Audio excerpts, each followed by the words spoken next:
A pergunta do Franklin Samuel é a seguinte: o senhor se preocupa ou não com a imagem internacional do Brasil, difamada, segundo ele, principalmente pela visão de que o mundo tem sobre a Amazônia? Como é que está a imagem? Que tipo de campanha pode ser feita? Que tipo de esforço o Brasil tem que fazer para mostrar que nós temos 66% de mata nativa preservada, por exemplo? Não, claro, nós nos preocupamos muito com a imagem brasileira, não só porque ela é uma imagem que está distorcida de maneira injusta, né, desleal, mas também porque essa imagem injusta e desleal atrapalha os negócios e, portanto, os empregos, portanto, o dinamismo econômico aqui dentro. Então, é óbvio que nós temos a preocupação grande, inclusive. É preciso entender qual é a origem dessa campanha difamatória contra o Brasil. A gente sabe que quando o governo fechou a torneira de vários grupos que ganhavam dinheiro em torno dessa indústria, a turma foi gritar lá fora.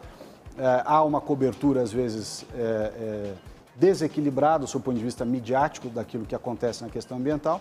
E nós também temos, aí não é só um dever, não é só um direito, é uma obrigação de permanentemente esclarecer a sociedade brasileira lá fora do que está de fato acontecendo. Então, o que nós queremos com aqui no Brasil? Dizer a verdade, ter um debate claro, e acho por isso que eu citei aqui o novo governo, que a área ambiental é tocada pelo John Kerry nos Estados Unidos, porque me parece um ponto positivo, você finalmente poder ter discussões sobre determinados assuntos, discussões que a questão ambiental, climática, Amazônia, desmatamento, discussões como os fatos realmente são e como as soluções se colocam, né? E não uma discussão dissimulada, enviesada, né? Cheia de influências ideológicas, de preconceitos, etc. Então, se a gente puder, de fato, discutir a questão ambiental, os dilemas que estão à nossa frente e como resolvê-los, nós vamos trazer para participar, assim como no Adote um Parque, aqueles que de fato se comprometem e vamos escantear de lado aqueles que usam o assunto só como uma espécie de alavanca para a sua demagogia ou para o seu politicamente correto. Eu acho que quando se fala em ideologia, está em todos os lados, né? Eu acho que no lado de quem critica, vocês podem acusar de ideológico, mas no lado de quem defende, do governo também pode se acusar de ideologia, né? Por exemplo, os órgãos, o senhor estava falando sobre órgãos de fiscalização, o senhor fez a pergunta, IBAMA, ICMBio, os ambientalistas dizem que houve um verdadeiro desmonte na sua gestão, né? Que 21 dos 27 superintendentes do IBAMA foram exonerados, né? Houve uma redução no ano passado. Uma pergunta. Exonerados não. Você assume um ministério, você é ministra, você é obrigado a trabalhar com 27 ministros ou superintendentes do governo do PT?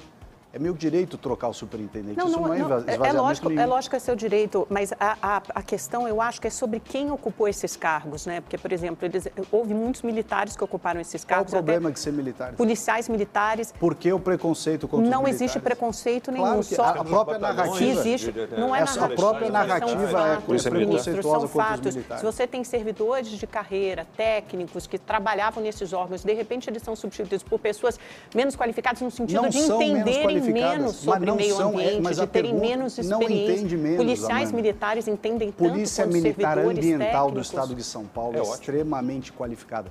Extremamente qualificada. Isso é preconceito. Dizer o seguinte, milico é burro e funcionário de carreira é qualificado. É ridículo. Eu acho que tem militares qualificadíssimos. Não se trata disso, ministro. A pergunta é por que colocar em todos esses órgãos para gerir IBAMA e ICMBio só militares ou só policiais militares? Não sou só eu que digo.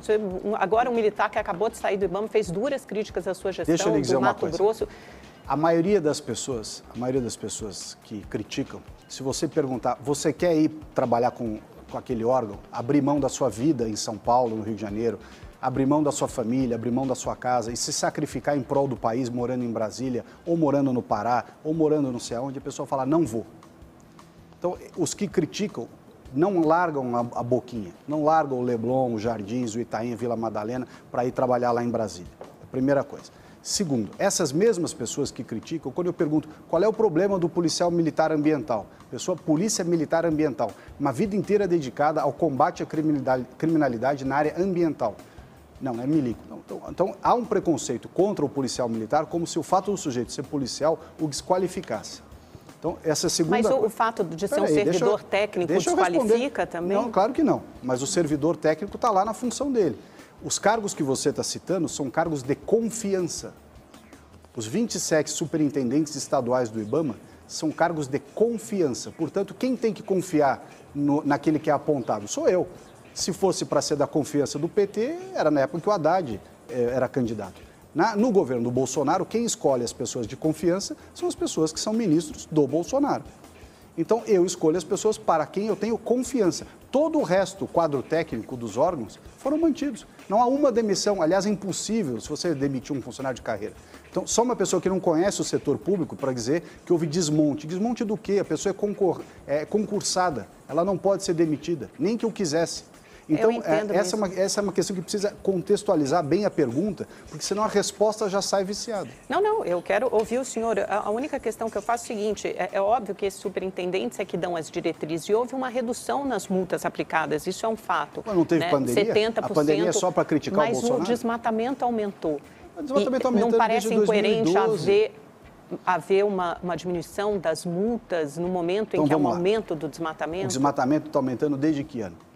Desde 2012, mas aumentou com mais velocidade em 2018 mais porque o Bolsonaro foi eleito, mas ele foi eleito, aumentou em 2012. Então, vamos contextualizar bem. O desmatamento vem aumentando desde 2012. Essa é a posição correta. Então, não é dizer que aumentou como que eu entrei e o desmatamento aumentou. Não, o desmatamento aumentou desde 2012.